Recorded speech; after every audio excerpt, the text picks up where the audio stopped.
Assalamu alaikum wa rahmatullahi wa barakatuh mes frères et sœurs. Nous nous retrouvons pour un sujet concernant le New Age par rapport à l'islam. Donc, en quoi ils s'opposent. Donc, le New Age et l'islam s'opposent sur plusieurs points importants, principalement en raison de leurs approches très différentes de la spiritualité, de la divinité et des pratiques religieuses. Tout d'abord, concernant la conception de Dieu. En islam, l'islam est monothéiste, donc croyant en un Dieu unique, Allah, qui est transcendant, immuable et séparé de sa création.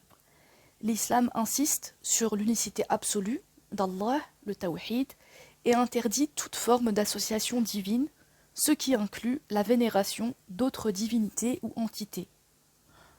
Pour ce qui est du New Age, par contre, c'est souvent plus flexible et éclectique. Il n'y a pas de vision rigide de Dieu et peut intégrer des croyances dans des forces universelles, des énergies cosmiques ou une divinité impersonnelle. Certains courants du New Age se tournent également vers des formes de panthéisme, l'idée que Dieu est dans tout, ou même de polythéisme, en vénérant des figures multiples ou des esprits de la nature. Deuxième point, la croyance en l'au-delà et en l'âme. En islam, l'islam enseigne une vision de l'au-delà très précise, avec la croyance en un jugement dernier, où les âmes seront jugées par Allah et envoyées soit au paradis, soit en enfer, en fonction de leurs actions et de leur foi. Le New Age, lui, propose une vision plus ouverte et variée de l'au-delà, avec des idées de réincarnation, d'évolution spirituelle continue, ou de voyage de l'âme dans diverses dimensions.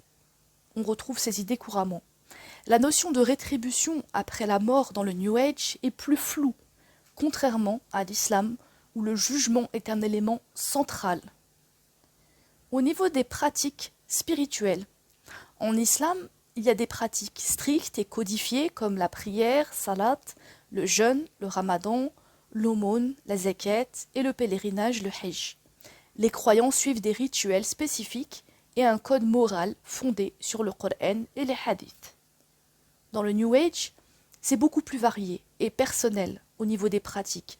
Il peut inclure à la fois la méditation, le yoga, la guérison énergétique, l'astrologie et d'autres formes de rituels ou d'exploration spirituelle qui ne sont pas codifiées ou systématiques. Il n'y a pas de règles universelles dans le New Age et les pratiques dépendent largement des croyances et des expériences individuelles. Troisième point, la vision de l'humanité. En islam, l'humanité est vue comme ayant été créée par Allah avec une mission spirituelle et morale claire, en soumettant sa volonté à Allah. L'objectif principal est de vivre selon les enseignements d'Allah pour obtenir le salut.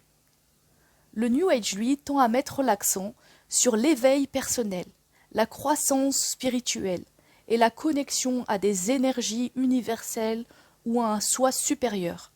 Les pratiques, comme la méditation, visent souvent à atteindre un état de conscience plus élevé et une harmonie avec l'univers, sans une soumission à une autorité divine centrale. Point très important. La relation avec les textes sacrés. C'est le quatrième point.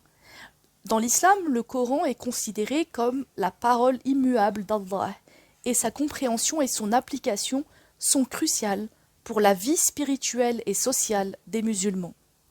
Les hadiths, les paroles et les actions du prophète sallallahu alayhi wa sallam sont aussi des sources fondamentales. Dans le New Age, il n'y a pas de texte sacré unique. Les croyances sont souvent empruntées à une grande variété de traditions spirituelles, y compris les philosophies orientales, le chamanisme et même des livres comme ceux de certains auteurs contemporains ou de leaders spirituels. L'accent est mis sur l'expérience personnelle plutôt que sur une autorité textuelle fixe. En résumé, l'islam et le New Age diffèrent profondément dans leur conception de Dieu, de l'au-delà, des pratiques spirituelles et de la relation de l'homme avec le divin. L'islam est immuable et monothéiste, tandis que le New Age offre une approche plus flexible, ouverte et souvent syncrétique. Wassalamu alaikum wa rahmatullahi wa barakatuh.